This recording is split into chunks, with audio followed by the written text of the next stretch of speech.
Hey guys, it's Abby and I'm going to be showing you my TBR for the Buzzword Readathon.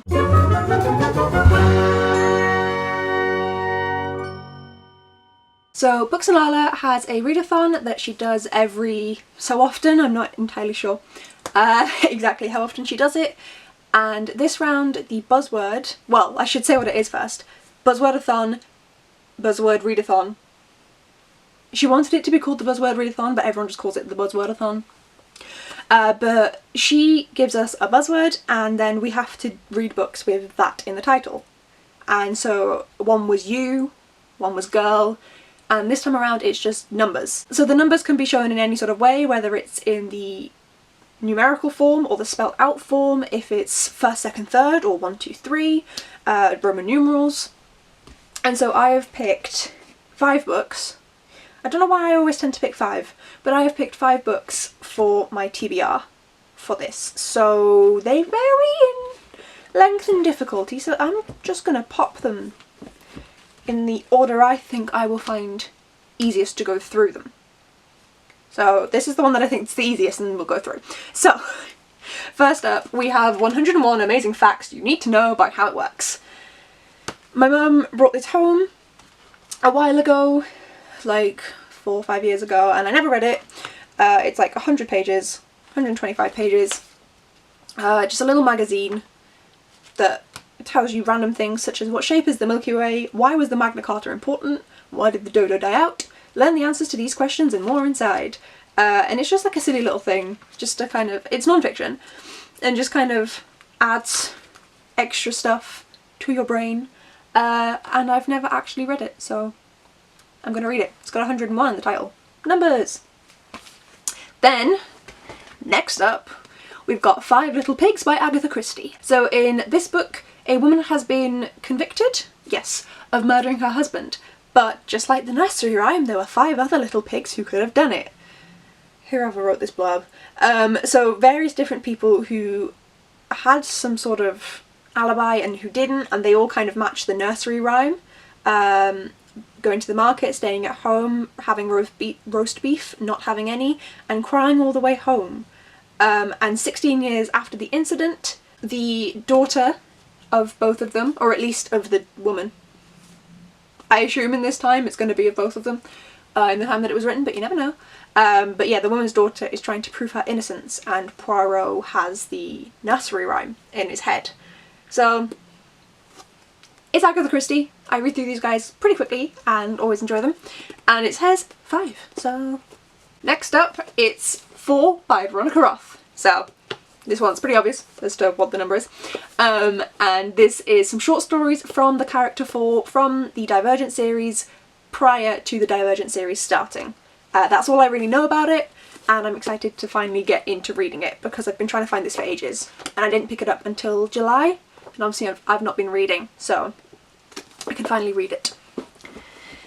Then one that's a bit bigger than the last few, which is 11 Doctors, 11 Stories, which is down here, by Ewan Colfer, Michael Scott, Marcus Sedgwick, Philip Reeve, Patrick Ness, Rochelle Mead, Mallory Blackman, Alex Scarrow, Charlie Higson, Derek Landy and Neil Gaiman. So this is a collection of short stories, and I got it because it's Doctor Who, and I'm a massive nerd and I like Doctor Who. I have a big ass Doctor Who poster thing on my wall that you may have seen previously. This is a 50th anniversary collection, and it's a new adventure for each incarnation of the Doctor, of the 11 Doctors, from when this was published. It was originally published as a series of ebooks according to the synopsis on the back. But yes, I don't tend to read anthologies. I can't think of a single multi-author anthology that I have. I read the Poirot Investigates, which is the Poirot short stories, and I've read Agatha Christie's Miss Marple short stories. I mean, they're both by Agatha Christie. So I've read Agatha Christie short stories.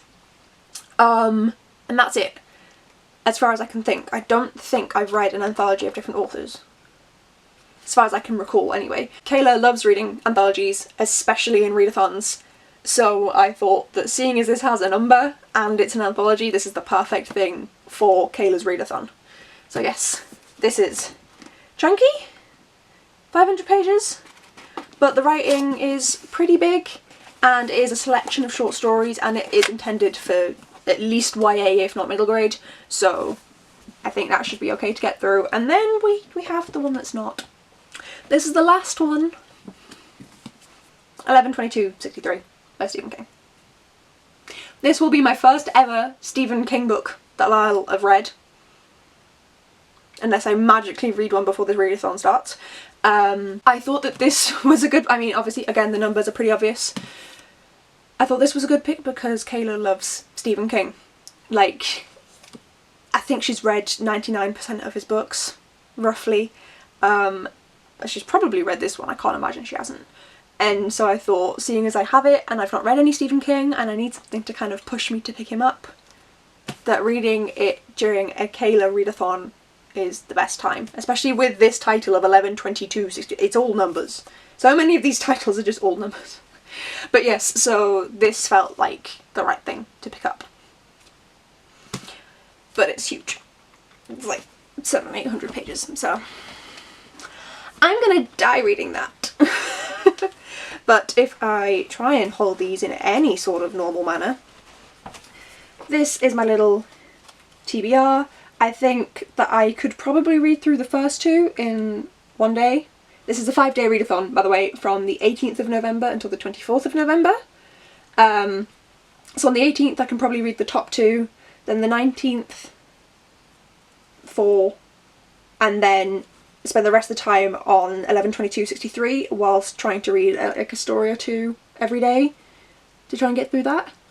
Which tends to be kind of what Kayla does, like blast out some quick ones, read some short stories from an anthology throughout, and then try and get to bigger ones near the end because you're like, I must finish this, rather than like slogging through it. That is my TBR for the Buzzword Readathon number edition. God knows why do I keep calling things out these days. I think 5 books is a decent number, especially when one of them's a Stephen King book. So yes, I'll definitely end up keeping you updated. I'll probably do a reading vlog for the entire readathon because I'm just loving being back in the community. So yes, I will do that and we'll see how I do. Hopefully I read at least this. Okay, anyway, thank you so much for watching, guys. I've got all of my various links, my Bookstagram, Twitter, blog, Goodreads and my Amazon wishlist down below, and hopefully I will see you guys next time reading these. Okay, thank you so much for watching. Bye guys!